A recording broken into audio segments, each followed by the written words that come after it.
Common होगा कि आप कुछ एक्सप्लेन कर रहे हैं और हिंदी में एक्सप्लेन करने पे वो चीज़ें बहुत जल्दी समझ आ जाती है लोगों को। लेकिन अगर उन्हीं चीज़ों को आप इंग्लिश में एक्सप्लेन कर पा रहे हैं तो हमें फिर से एक बार हिंदी में रिपीट करना पड़ता है in order to make people understand कि हम बात क्या कर रहे हैं।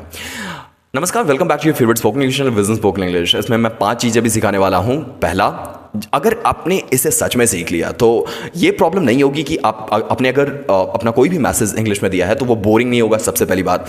दूसरा, इतना इंटरेक्टिंग और इतना इंटरेस्टिंग होगा कि लोग उसे सुनना चाहेंगे। और तीसरा, अगर इस तरीके से आपने बोला तो उससे ज़रूरत नहीं पड़ेगी फिर से हिंदी में बोलने की in order to make people understand. ऐसा बिल्कुल नहीं होगा। स्टार्ट करते हैं। सबसे पहला जो आप सीखने वाले हो वो है फाउंडेशन ऑफ इफेक्टिव कम्युनिकेशन क्या है। दूसरा, मैं सिखाऊंगा एक्टिव लिसनिंग टेक्निक्स जो कि बहुत इंपॉर्टेंट होता है एक इफेक्टिव कम्युनिकेशन के लिए। तीसरा, आप सीखने वाले हो नॉन वर्बल कम्युनिकेशन जो कि बहुत बहुत बहुत इंपॉर्टेंट होते हैं। आपकी बॉडी लैंग्वेज, आपका eye gesture, your hand gestures, expressions, ये सारी चीज़ें एक्यूमुलेटली कॉम्बिनेटली एक मैसेज क्रिएट करते हैं कि आप बोलना क्या चाह रहे हो। Crafting clear and concise message जो आप 4th नंबर पर पढ़ोगे, जिसमें कि आप सीखोगे कि स्मॉल एंड प्रिसाइज वे में ही अपने मैसेज को पुट अक्रॉस कर सकते हो। और लास्ट में मैं बताऊंगा handling difficult conversation with ease. चलिए स्टार्ट करते हैं। पहले हम समझते हैं फाउंडेशन ऑफ इफेक्टिव कम्युनिकेशन क्या है। इफेक्टिव कम्युनिकेशन स्टार्ट होता है अंडरस्टैंडिंग द बेसिक्स से। It's not about talking, it's about connecting with people, it's about exchanging ideas, it's about making each other feel what you're going through. Good communication involve करता है speaking और listening दोनों को। अगर आप सिर्फ speaking पे हो तो good communication नहीं है ये। It's not about just blah blah blah blah blah, it's about conveying your message clearly, precisely and understanding the message of others as well, वो भी इसमें include करता है। एक एग्जाम्पल के साथ समझिए। एक बार की बात है, एक मैनेजर ने अपने सबॉर्डिनेट से बोला कि I need this report by Monday, ये लो। और जो सबॉर्डिनेट है उसने बोला okay, I will read it by Monday then.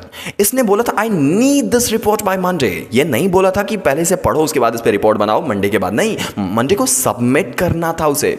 लेकिन यही एक छोटी सी गलती उसने की और ये पूरा का पूरा मैसेज खराब हो गया। कई सारे ग्रामेटिकल भी ऐसे एस्पेक्ट हैं जो आपके मैसेज को गलत कर देते हैं। जैसे अगर आप बोलते हो कि grandma has eaten lunch, it's okay, grandma has eaten the lunch. लेकिन अगर आप इसे बोल दो grandma was eaten as lunch, अगर आपने बोला grandma was eaten as lunch, ये आपके मैसेज को रिडिकुलसली चेंज कर रहा है और बहुत ही ऑफेंसिव सा मैसेज बना रहा है।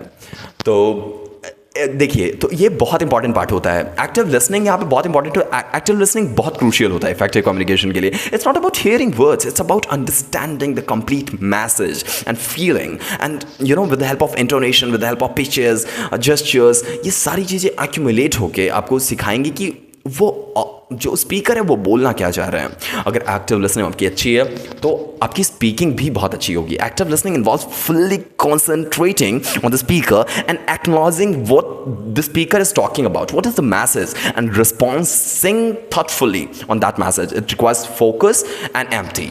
अब देखिए, एक एग्जाम्पल लेते हैं। प्रैक्टिकल एक्टिव लिसनिंग का मतलब क्या है। सबसे पहले maintain eye contact in order to show engagement. एकदम ध्यान से, घूरना नहीं। It's not about staring, it's not about gazing as well, it's about looking, it's about watching, it's about having a glance on the speaker, using non verbal clues and also verbal agreements like oh I understand, oh that's interesting, is that so, oh really, I didn't know that। ये सारी चीज़ें ये बताता है कि आप ध्यान से सुन रहे थे। और avoid interrupting as well, let the speaker finish its masses and their thoughts that before responding। तो अगली बार से कॉन्वर्सेशन करते टाइम ये सारी चीज़ें इम्प्लीमेंट करके देखिएगा। नॉन वर्बल कम्युनिकेशन कीजिएगा, रिस्पॉन्स एक छोटे छोटे लाइन्स रिस्पॉन्स के तौर पे दीजिएगा। ये सारी चीज़ें आपकी कॉन्वर्सेशन को बहुत ही बहुत ही बहुत ही यूनिक बनाएगा। अब इसे आप यूज़ कर सकते हो मीटिंग्स में, कॉन्वर्सेशंस में, even in casual interactions. Notice आप कर सकते हो किस तरह से आपकी स्पीकिंग क्वालिटी इन्हांस होती है और आपके कनेक्शंस बढ़ेंगे और कॉन्फ्लिक्ट्स कम होंगे।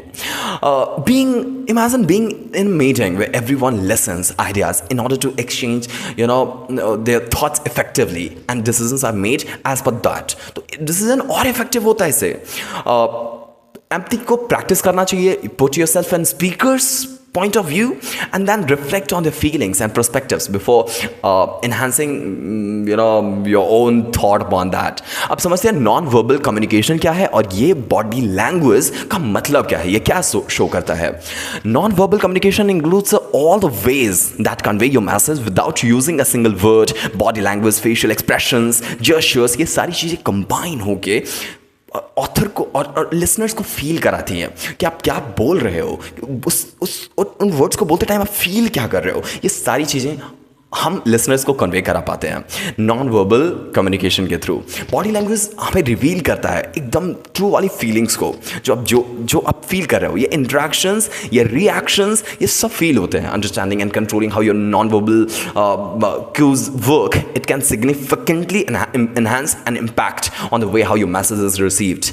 Consider these body language clues. जैसे पहला ओपन पोस्चर. अगर आप बात करते time if you are putting your hands like this, then ये बता रहा है कि आप थोड़े डरे हुए हो, आप क्लोज रहना चाहते हो, आप अपने कंफर्ट जोन में रहना चाहते हो. लेकिन अगर आप बात करते टाइम आपके हैंड मूवमेंट्स हो रही है, एक्सप्रेशंस हैं, आइज मूवमेंट हो रही है, फेशियल जेस्चर्स हैं, ये सारी चीज़ें हैं. ये दिखाता है कि अगर आप डिस्कम्फर्ट हो तो आप हाथों को ऐसे करोगे ही करोगे, लेकिन स्माइल कर रहे हो तो ये कन्वे करता है फ्रेंडलीनेस, ये कन्वे करता है ओपननेस. ये सारी इंटरेक्टिव एक्सरसाइजेस के थ्रू आप सीख सकते हो. ऑब्जर्व कीजिए अपनी खुद की बॉडी लैंग्वेज को एक मिरर में. जिस टाइम आप मिरर से बात करते टाइम नोटिस कीजिए जिस तरह से डिफरेंट जेस्चर्स चेंज होते हैं, जो एक्सप्रेशंस आपके होते हैं, और हर एक्सप्रेशन आपके टोन को बहुत सिग्निफिकेंटली चेंज कर देगा.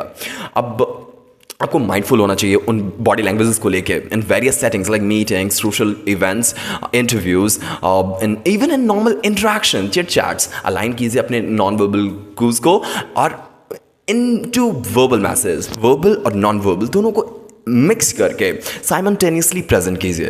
ये आपके क्लैरिटी, इफेक्टिवनेस, इन सबको बढ़ा देगा. Think about a time when someone's body language spoke louder than their words. How did it affect your perception about the message? आपको लग रहा होगा कि ये मुझे सिर्फ मुझे सुनाई नहीं दे रहा, इसे मैं फील कर पा रहा हूँ फ्रॉम इनसाइड. तो ये तब होता है जब आप non verbal communication and verbal communication दोनों को साइमल्टेनियसली एक साथ यूज करते हो. Use your body language to reinforce your message और मेंटेन एन ओपन पोस्चर.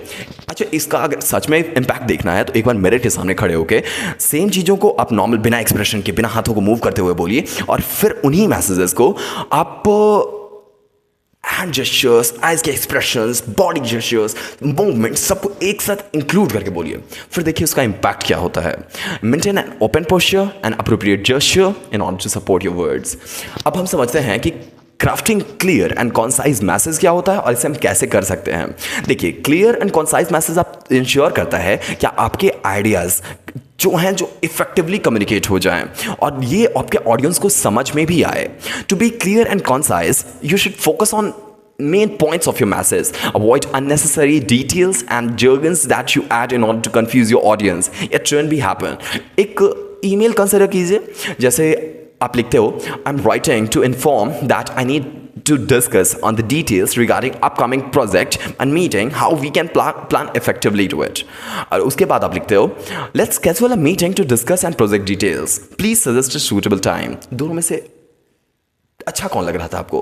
फिर से आप सुनिए. I'm writing to inform you that we need to discuss the details regarding upcoming project meetings and how we can plan effectively for it. ये है पहला message. और दूसरा, let's schedule a meeting to discuss project details. Please suggest a suitable time. दोनों में से अच्छा कौन लगा आपको? सेकंड वाला. तो कंसाइज मैसेज यही इंश्योर करता है कि शॉर्ट हो, प्रिसाइज हो, लेकिन बहुत यूनिकली लिखा हुआ हो. एक कॉम्प्लेक्स मैसेज को कहीं देखिए और उसको अपने टाइप से रीराइट करके देखिए. इससे आपको सच में इसका इम्पैक्ट तब आपको पता चलेगा. Focus on simplifying your message. जो भी आप लगातार बहुत ज़्यादा बोलने वाले हो उसे शॉर्ट करके देखिए, बहुत, और सिर्फ रिटेनिंग द एसेंशियल इन्फॉर्मेशन, ऐसा करके. तो ये बहुत ही यूनिकली आपकी मैसेज को बहुत ही यूनिकली कन्वे करने में हेल्प करेगा. मुझे लगता है आज के लिए इतना ही. नेक्स्ट वीडियो में मैं इसके नेक्स्ट टॉपिक को डिस्कस करूंगा. Till then take care of yourself. Wish you a good day. See you in the next one.